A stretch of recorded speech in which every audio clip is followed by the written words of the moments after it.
Everyone, सो ये हमारा coordination chemistry का पार्ट 2। आई होप आपने फर्स्ट वीडियो देख ली होगी और आपको अच्छे से समझ में भी आ गया होगा। बिल्कुल बेसिक पार्ट था वो। अब हम उसे आगे ही कंटिन्यू करते हैं।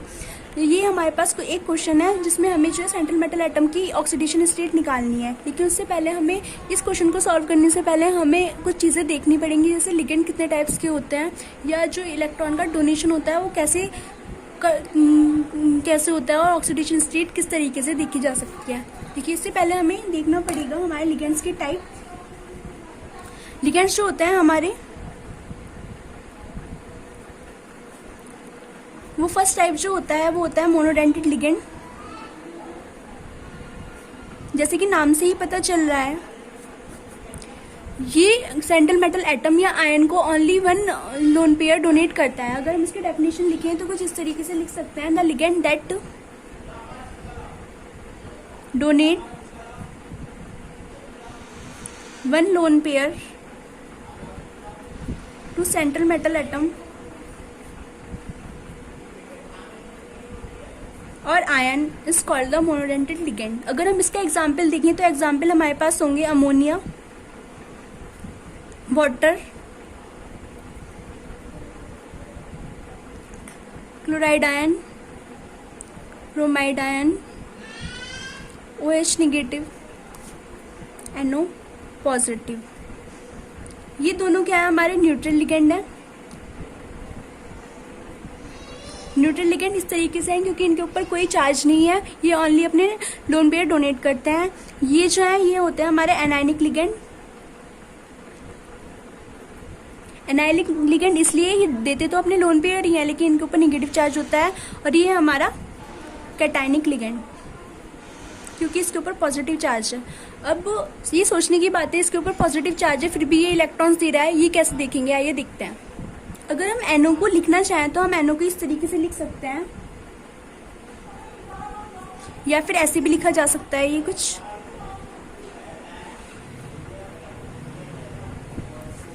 अब अगर मैं आपसे कहूँ कि ये नाइट्रोजन का ये वाला इलेक्ट्रॉन इसके एंटी बॉन्डिंग में प्रेजेंट है, तो आप कैसे मानोगे?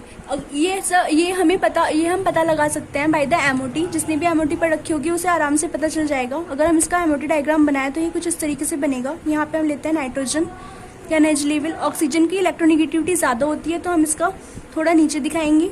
एटॉमिक ऑर्बिटल्स नाइट्रोजन में होते हैं 3 और ऑक्सीजन में होते हैं 4।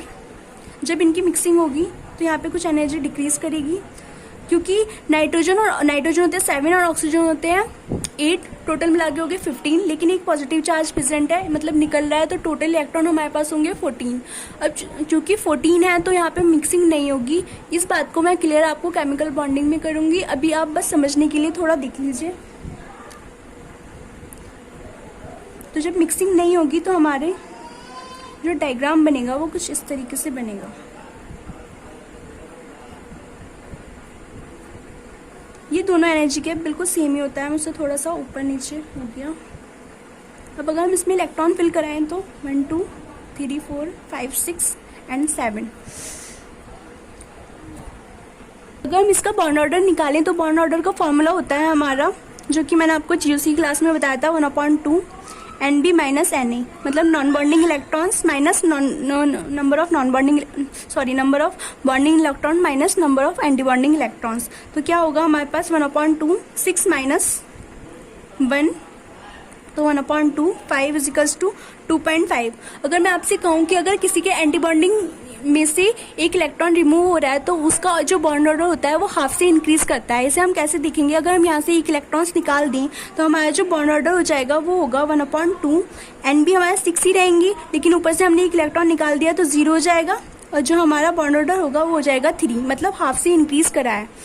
अब हमने इतनी सारी बातें इसलिए करी है क्योंकि देखिए, अगर हमारे पास कोई मेटल है, सपोज इस पे एक पॉजिटिव चार्ज है और हमारा है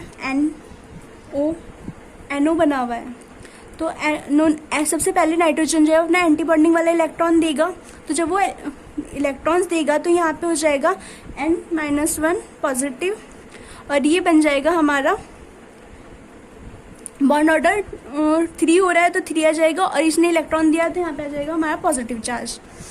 तो अब देखिए, अब जो है ये हमारा बन चुका है लिगेंड NO पॉजिटिव, ये जो है एक लिगेंड की तरह बिहेव करेगा। ये अपने जो ये वाले लोन पेयर है नाइट्रोजन के, ये भी डोनेट कर सकता है। तो टोटल अगर हम ओवरऑल देखें कि NO पॉजिटिव कितने इलेक्ट्रॉन्स दे रहा है, तो वो दे सकता है 2 तो ये वाले देगा और एक वो पहले ही अपने एंटी बॉन्डिंग से दे चुका है। तो टोटल जो है इलेक्ट्रॉन का डोनेशन होगा वो 3 इलेक्ट्रॉन्स डोनेट करेगा NO पॉजिटिव टोटल। अगर हम इसी तरीके से NO निगेटिव की बात करें, लेकिन इससे पहले हम NO पॉजिटिव का हाइब्रिडाइजेशन और इसकी स्ट्रक्चर देख लेते हैं। इसका हाइब्रिडाइजेशन होता है sp और ये शेप में होता है लीनियर। sp क्यों होगा, यहाँ पे हमने एक ही काउंट करा और यहाँ पे हमारा एक लोन पेयर है, एक इसे काउंट कर लिया। और इस ट्रिपल बॉन्ड में सिर्फ एक ही बॉन्ड को काउंट करते हैं, या डबल बॉन्ड होता है तभी भी सिग्मा बॉन्ड को ही काउंट करते हैं। तो ये हो गया हमारा 2, स्टेट नंबर 2, मतलब क्या हुआ sp और लीनियर।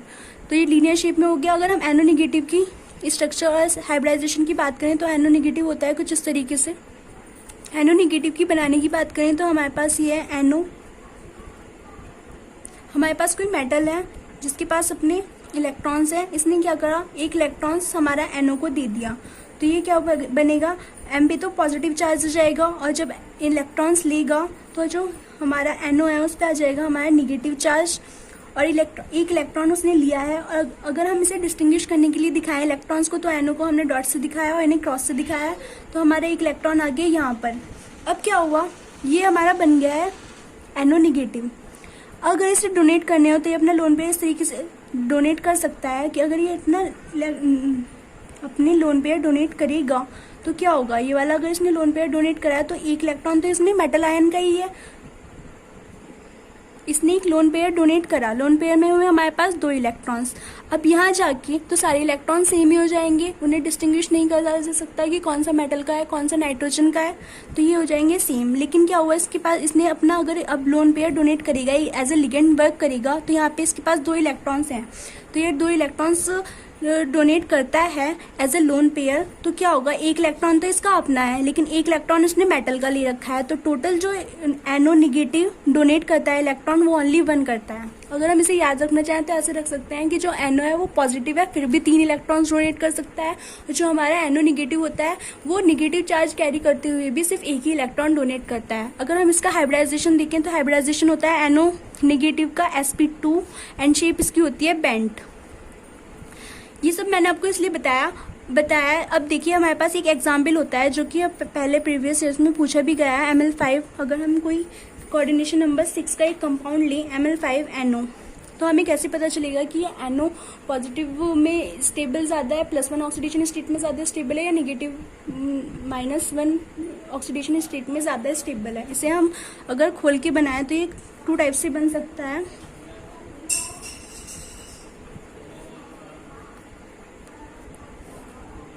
और एक ही ऐसे बन सकता है।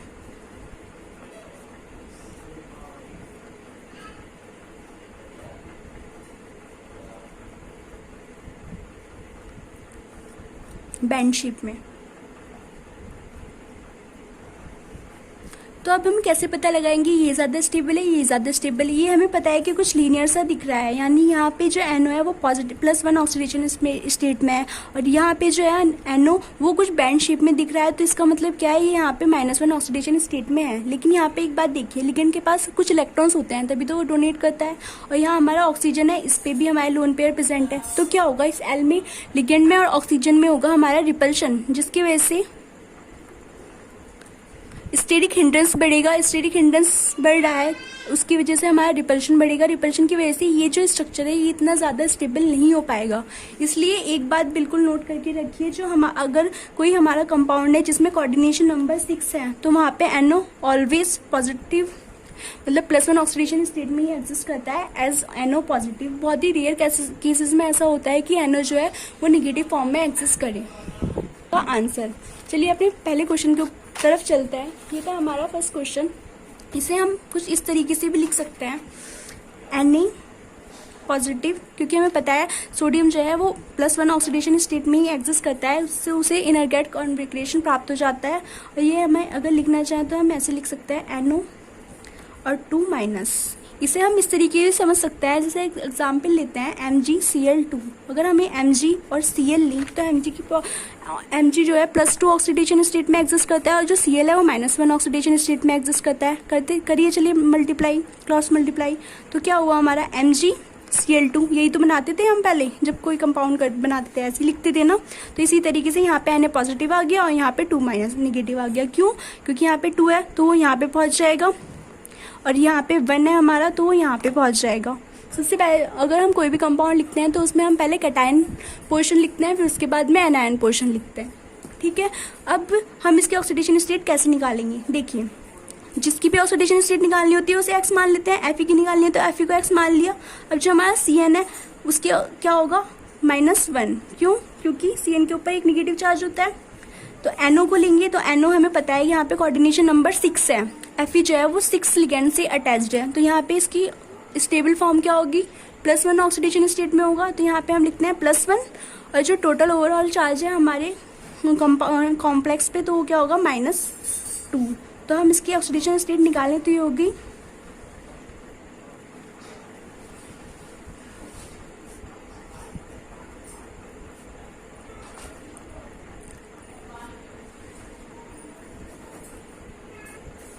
-5 + 5 हो जाएगी हमारा -4। यहाँ पे -2 इधर गया तो हमारी जो Fe की ऑक्सीडेशन स्टेट आई है वो आई है हमारी +2। तो जो हमारा सोडियम नाइट्रोप्रोसाइड होता है, ये कंपाउंड का नाम है हमारा सोडियम नाइट्रोप्रोसाइड और इसमें हमारा जो आयरन है वो +2 ऑक्सीडेशन स्टेट में एग्जिस्ट करता है।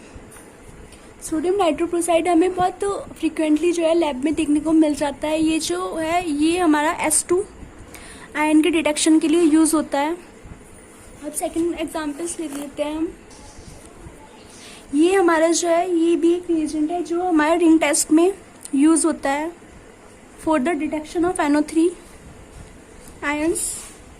तो अगर हम इसमें हमें Fe की ऑक्सीडेशन स्टेट निकालनी हो तो हम इस तरीके से निकाल सकते हैं। सबसे पहले हमें देखना है SO4 जो है वो होता है SO4 2-। अगर हमें इसे समझना हो तो हम ले सकते हैं H2SO4। अगर हम एक हाइड्रोजन रिमूव कराएंगे तो ये बनेगा H+ + HSO4-।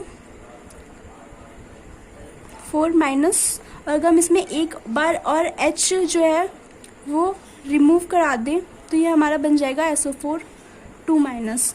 तो यहाँ पे 2- का चार्ज है, तो अगर हम इसे लिखें तो यहाँ होगा Fe H2O का 5 NO2 पॉजिटिव SO4। हमें यहाँ पे अगर ऑक्सीडेशन स्टेट निकालनी हो तो X + 5 × 0 लेंगे क्योंकि H2 एक न्यूट्रल लिगेंड है, कोई चार्ज नहीं है। NO क्योंकि कोऑर्डिनेशन नंबर 6 है तो हमारा जो NO है वो +1 ऑक्सीडेशन स्टेट में ज़्यादा स्टेबल होगा, तो यहाँ पे हमने +1 ले लिया। और ओवरऑल चार्ज जो है वो हमारा पूरे स्पीसीज में है +2, तो यहाँ पे ले लिया हमने X + 1 = +2 एंड X = 2 - 1 X = +1। तो जो हमारा रिंग टेस्ट होता है उसमें जो आयरन है वो +1 ऑक्सीडेशन स्टेट में एग्जिस्ट करता है। ये क्वेश्चन बहुत जनरली पूछे जा सकते हैं, जो कि ये जितने भी रिएजेंट होते हैं जो हमारे लैब में यूज़ होते रहते हैं फ्रिक्वेंटली, उनके ऊपर क्वेश्चन आते ही रहते हैं। तो हमने अपना मोनोडेंटेड लिगेंड भी देख लिया और उसके कुछ एग्जाम्पल भी देख लिया। अब सेकंड पार्ट आता है जो लिगेंड होते हैं वो हमारा सेकंड जो टाइप ऑफ लिगेंड होते हैं वो होते हैं हमारा बाइडेंटेड लिगेंड। अगर हम इसकी डेफिनेशन लिखें तो लिख सकते हैं हम the ligand that donate 2 lone pair of electron from 2 atom to the center to the metal atom or ion is called the bidentate ligand। अगर हम इसका एक एग्जाम्पल लें तो एग्जाम्पल हो सकता है हमारा ऑक्सलेट आयन, और सेकंड अगर हम एग्जाम्पल लें तो दूसरा एग्जाम्पल हो सकता है हमारा EN, या फिर इसे हम लिख सकते हैं इथाइलिन डाईएमीन। इसका एग्जाम्पल इसका स्ट्रक्चर कुछ इस तरीके से होता है CH2 NH2 NH2। इसके पास भी लोन पेयर होते हैं, इसके पास भी लोन पेयर होते हैं। तो ये जो नाइट्रोजन है ये अपने डोनेट कर देता है। इसका अदर एग्जाम्पल है जो कि बहुत पॉपुलर है DMG की फुल फॉर्म होती है डाई मिथाइल ग्लाई ऑक्सीमेटो। इसका स्ट्रक्चर कुछ इस तरीके से होता है। ये स्ट्रक्चर इसका बहुत ज़्यादा इंपॉर्टेंट है और ये हमारा प्रीवियस ईयर्स में आए हुए भी हैं इसके ऊपर क्वेश्चन।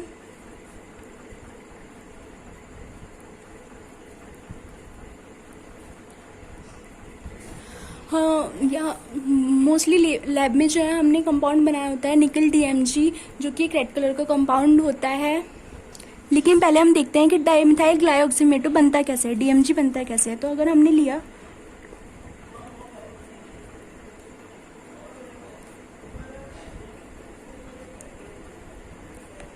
और इसकी किसी वीक बेस से लाइक अमोनिया से हमने रिएक्शन करा दी, तो क्या वो करेगा, ये जो है ये एक H रिमूव कर लेगा। तो क्या बन जाएगा हमारा, ये हमारा डाइमिथाइल ग्लाइऑक्साइम और ये हमारा बन जाएगा हमारा डाइमिथाइल ग्लाइऑक्सीमेटो यानी DMG।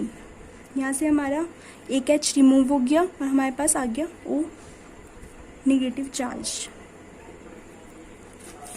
अगर हमें निकल DMG का कॉम्प्लेक्स की स्ट्रक्चर बनानी हो तो हम इस तरीके से बना सकते हैं।